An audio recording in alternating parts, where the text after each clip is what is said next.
Hello and welcome to Dialogue. I'm Yang Rui in Beijing. China considers the internet a key driver of future world economic growth and has introduced policies accordingly during the third World Internet Conference in Wuzhen in eastern China's Zhejiang province. The conference, which emphasized innovation as the theme this year, has also become an opportunity for tech firms to show off their latest products. How has China benefited from the development of the internet? How should we view the role of Chinese companies in driving the technology? And what trends will be coming for the future of the internet? To answer these questions and more, I'm happy to be joined in the Beijing studio by Meng Zhaoli, Vice Dean and Chief Economist of the Townsend Research Institute, and Ye Chengguang, CEO of Beijing Auto Tech. But before we get started, let's take a look at this. The third World Internet Conference, held in Zhejiang Province's city of Wuzhen, closed on Friday. Over the past 3 days, global tech heavyweights attended meetings covering the internet economy, innovation, and international cooperation. Chinese President Xi Jinping also addressed the opening ceremony through a video link, calling for increased international cooperation in cyberspace governance. Xi added that China is its sovereignty in cyberspace and will work with other nations to develop fair and just internet regulations. Internet-related industries have become a key growth engine for China's economy as the country undergoes continuing economic transformation. Jack Ma, founder and chairman of the Alibaba Group, said making internet technologies and internet resources more inclusive should be a priority for the IT sector. E-commerce is simply using internet technologies, internet thinking, and is aware that the future economy will be fully based on the internet. E-commerce companies created a business model that is suitable for the future. More than 1,600 government officials, business leaders and industry experts from more than 110 countries and regions discussed topics including China's internet regulation, growth strategies and supporting startups. I've heard a lot. First of all, they really support this industry because it resolves a lot of problems and also create a lot of opportunities.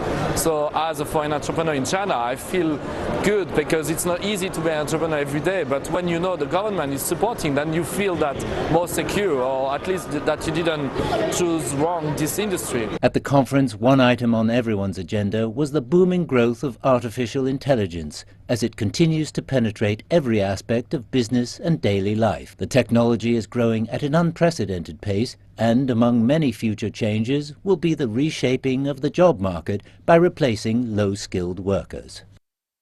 Welcome to Dialogue. I'd like two of you to look at the theme of this year's Internet Conference held in Wuzhen in Zhejiang Province. Now, innovation-driven Internet development for the benefit of all, including building community of common future in cyberspace. Why does that focus on innovation? I think innovation is the most important power in the near future.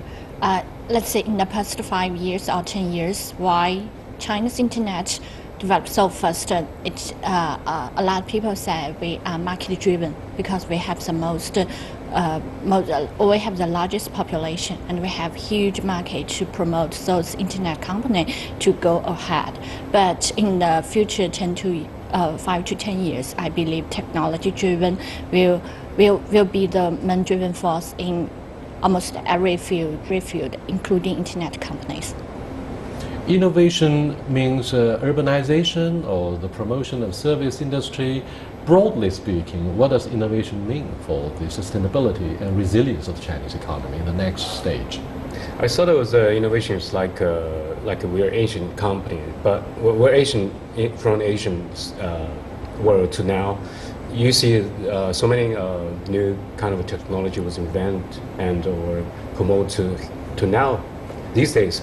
Like Silicon Valley, back to 1960s, there's a lot of innovations. But China, we're just starting that now.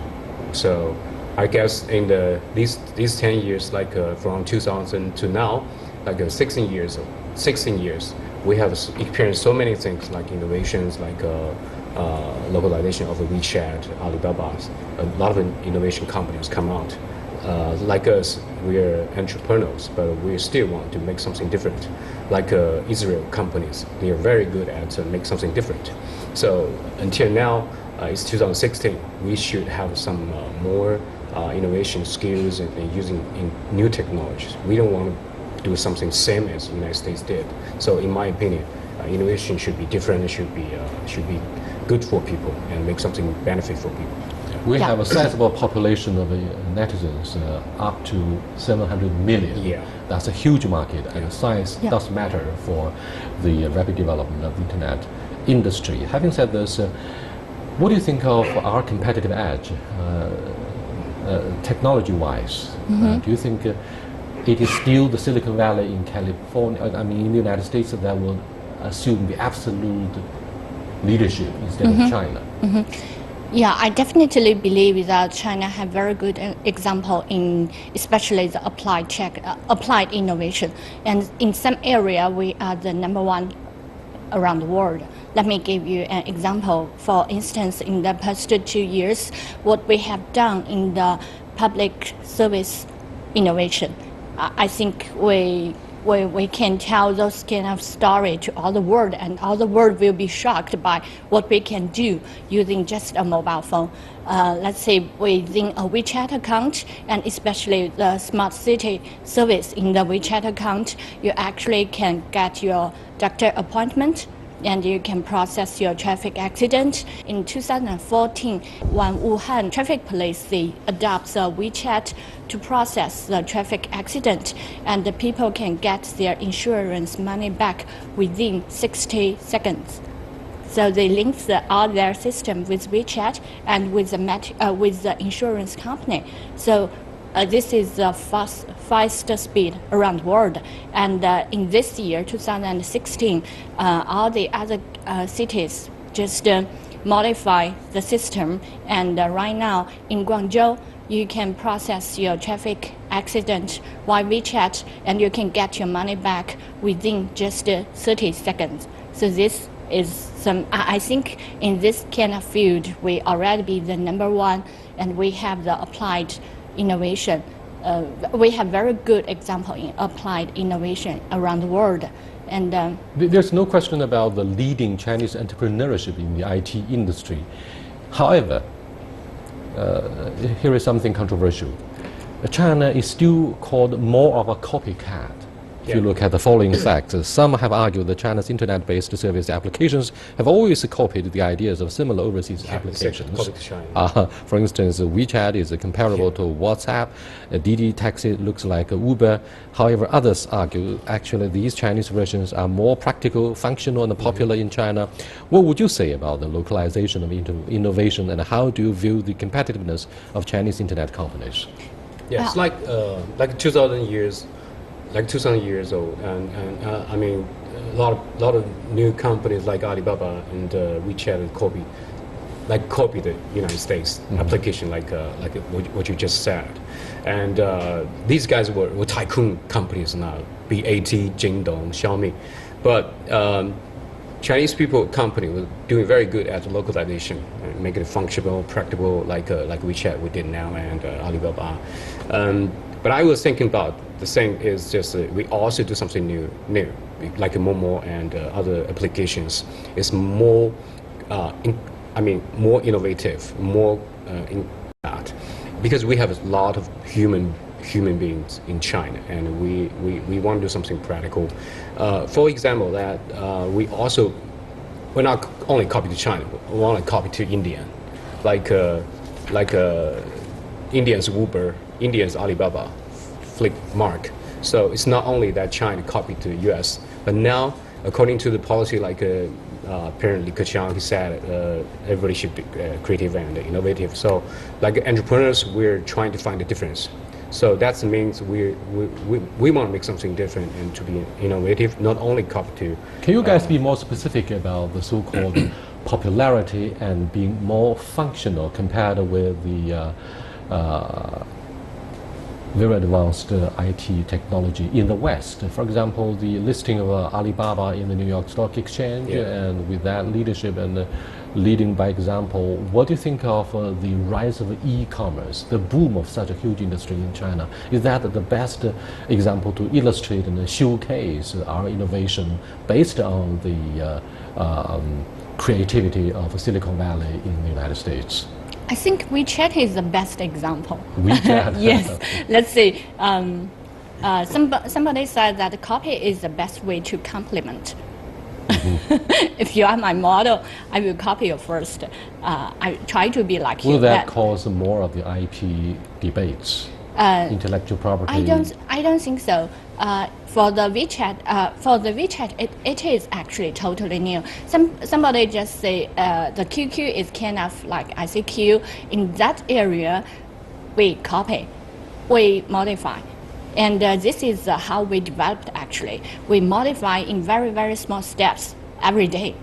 This is our key to success. We modify every day. Then after a few years, you can say what happens. There is a leapfrog development. And in WeChat area, I don't think this is a copy because somebody said you can say WhatsApp or maybe other Facebook. Maybe you can combine them together. All the functions, you combine them together.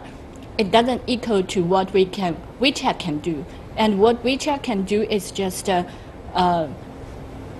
is far ahead of what WhatsApp can do, plus what Facebook can do. So this is, I think, we are good at adoption to our market. And we, across the age of people lack of the credit card, that's why our growth so fast.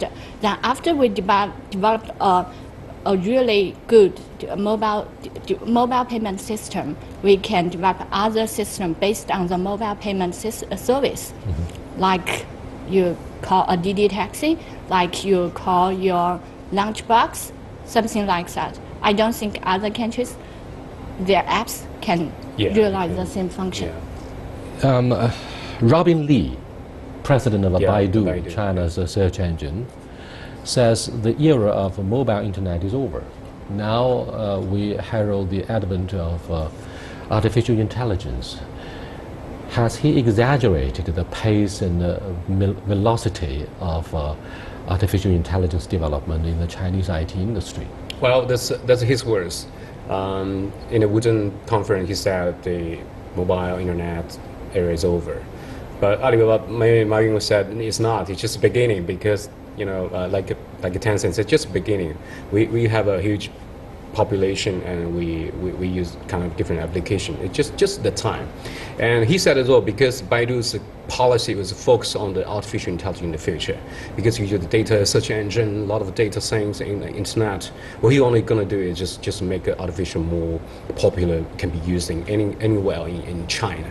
But some people will agree with that. For my opinion, I would just half agree, half not agree.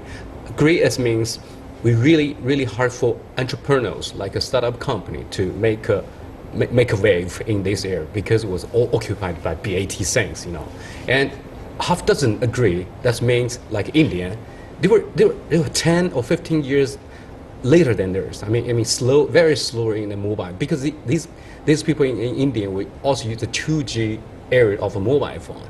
They don't even get Xiaomi mobile phone. Should be crazy and say, oh, that's good gift.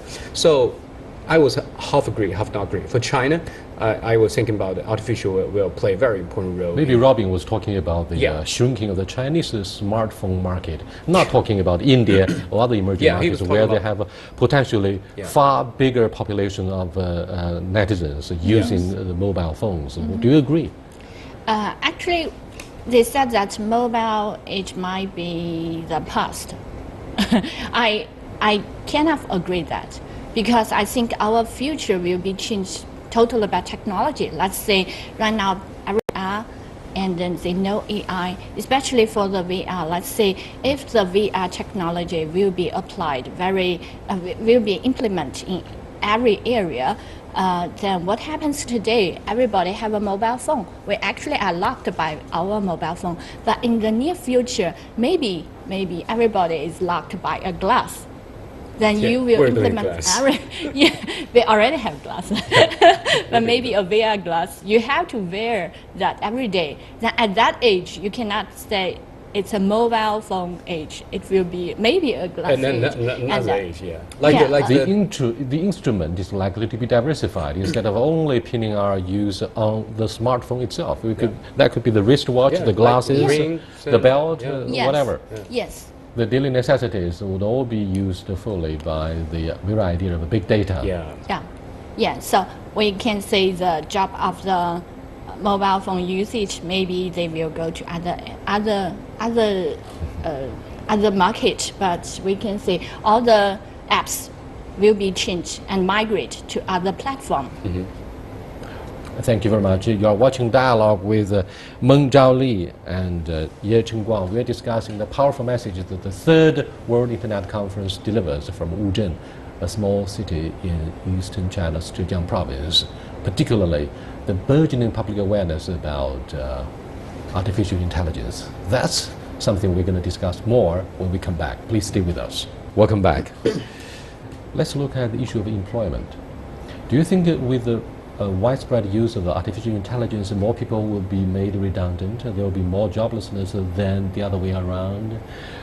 Politicians care more about jobs, because that will lead directly to social stability. Yeah, we can say that in certain area, it definitely AI might reduce some job. Like let's say right now, AI have been applied in many fields, especially not especially, just a few. Very successful example is that AI can just compile all the news by themselves and release those such kind of news, and people almost cannot distinguish them. And don't forget, in many countries, people are getting old, and therefore, taking the Abe economics as an example, it has failed basically, partly because of the labor shortage, and therefore the assumption that the Japanese government may consider proactively the idea of using more robots for the assembly line. Yeah. Do you think this is likely to be the scenario for not just Japan, where you have a more aging population, in Germany, Russia, where you similarly have also the issue of aging population? China is getting old before we get rich. Therefore, the use of robots may appeal to the mind and heart of more entrepreneurs. That's what we call artificial intelligence. I wonder if you can correct my interpretation about the era of artificial intelligence. We have a lot of people, but we're getting old, like my parents, and some people like me was like most of all like only one single kids. When parents go older and maybe you are busy, you don't have time to take care of them, and maybe you buy robots. And I still remember a movie that was decorates a family that's no kids was take care of his parents. These are robots, and I think China we're going to step in a new area of artificial intelligence. That's only about in robots, maybe about big data, cloud computing, and other things. Robin may be way ahead of the public awareness of most of the consumers who are still in the 1980s and 90s, perhaps. He is way ahead of us. In Chinese, 太超前了, right? So, what do you think of the growing use of automobiles without driver? Tesla is doing experiment with this boldly, although there was a tragedy. People still believe that will be the trend or something trendy. Do you think things like this will happen due to the arrival of artificial intelligence? Robert Lee said in the Wuzhen conference, he said maybe in the 3 years we after testing, and 5 years we can do. I mean, it can be driving on the road. And like Google is using a self-driving car, and maybe he developed in X Lab 5 years ago, and most of car enterprises want to do the same without people driving, because like we're stepping in the old age country. So my parents maybe need a self-driving car because they don't know how to drive, and some people disabled person, they need a car, or some other people maybe in urgent situations. So self-driving, I think, is very important for people. But in China now these days, it's very, very hard because we have so many kind of different kind of traffic situations, like people crossing the road, they don't see the lights. So if you drive a driving car, it's very fast, it's easy to get get accidents. So I think it needs time. We need rules and need good lights, and we may modify our traffic system, and then the car companies like Benz, whatever, they can do some people which fit for people. And when we do something, we don't need to drive. Like I'm just driving to a CCTV. I don't even drive or even sleep in my car or do something else. Saving the time, make you more efficient. Yeah, that's the trend. Well, the internet development may cover other critical issues such as privacy, national security. Yeah. Do you think this is going to be a growing concern for the ordinary netizens? We have no privacy at all. The two economies, the United States and China, were talking about industrial espionage. I know this is a sensitive issue. You guys won't be able to answer this, but we're talking about individual privacy. In the big data era, do you think giants like Facebook, Twitter, Google will cooperate with the U.S. government? And in that case, the privacy of individuals might be compromised. Or stakeholders might be overseas guys. But how do you look at the issue itself? Oh, I think for the big company, let's say the giant company in the internet industry, they will definitely be the first one who respect privacy. So they are who we need to rely on. Let me express my opinion. It's just, for instance, like Tencent, the privacy is the first, actually the most crucial problem for the whole company. So that's why we do a lot of things to protect the privacy of any individual people. So this is not for some public concern. It's for the company's profit itself.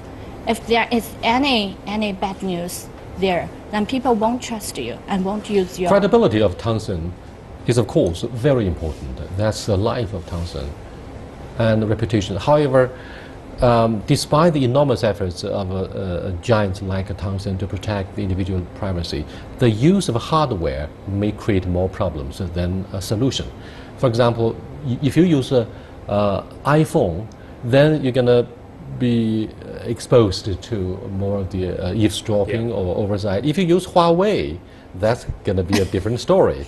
I'm not talking about the commercial nationalism or whatever, but do you understand what I mean? Yeah, I know that.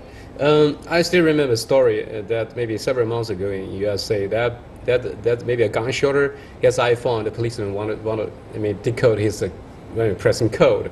And before that time, we don't use the finger code. We use only the digital codes. So the iPhone company, like Tim Cook, they don't want a lot to be, disclose people's individual things. That make the policeman very angry. So that story tells that a big company like a Google or Apple, they don't want to disclose the people's individual things. But in China, like a BAT, Xiaomi, were very, very concentrated on it, like a 360 360 Tiger, Qihoo 360. They also focus on the things, how to protect people's individual secret things. I think like WeChat, and we have a lot of things like with payments codes and Alibaba, we use Zhifubao, something like that. It's very easy to disclose our individual things. So I think in the future should be do more policy and by government and like a big tycoon companies. We should do to make a regulation on the disclosure things. Yeah, and we for ourselves we should be very careful. What do you make of the relationship between the government catalyst in facilitating the internet industry development and the initiative of non-public sector such as BAT and JD e-commerce? After all, the latter, in the second case, it's more of market-driven, but the government wants to engineer the development of the internet industry. What do you think of the relationship? I think,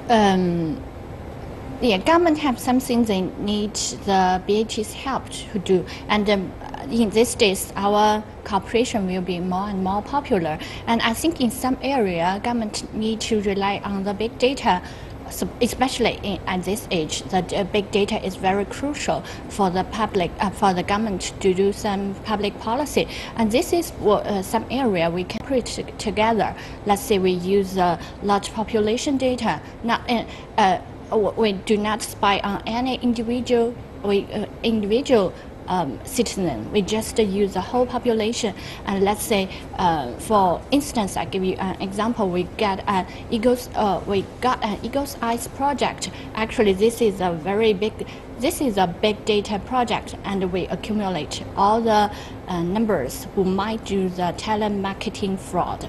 So we actually ask for help from the government. We're trying to cooperate with the telecom company and the banks. If we three can align together, then I believe we will live in a telemarketing fraud-free market. So this is just one example, and there are many other examples. For instance, we can use a large population to predict how many people will go to a place. Let's say in the National Day, everybody want to go to Tiananmen, then we can predict in the following 2 hours how many people will go there. And if we already reach a tipping point, we will send out the alarm. Then if we already cooperate with the government and to make sure we have some, to solve such kind of public things. So this is area we definitely can do together. But in one area, there's more concern about the security. For example, China has approved a new cybersecurity law this November, aiming to strengthen the protection of personal information and combat online fraud, including perhaps online pornography. But the law has strong criticism from Western countries, which think it tightens China's grip on the internet, depriving individuals of their cyber freedom of expression. What do you think of the overseas concerns? Yeah, like some criticism from Western countries that China were not let people so free about the netizens' behavior. And Western countries, the criticism on this law is about the government should not that harshly to give a very, very strict law on the freedom things. But in China, we should have that policy. Like I still remember there's a case that the people live broadcasting some about porn things on the internet. Mm-hmm. That's very bad for the whole society's, the value. So the government have the value, that's correct. But it cannot be that strict, because if you're more strict and like entrepreneurs and innovation company, they cannot make some big change. We need innovation. Like a kids, you can't control him that hardly, but you're giving him freedom. Laws will have also laws would also have to be approved to reduce the negative impact of online rumors and lies. That is the vulnerability and the liability of public opinions in the age of digital technology. With that, we come to the end of this panel discussion here about the third Internet World Conference in Wuzhen, Zhejiang Province. I'll see you next time. Goodbye.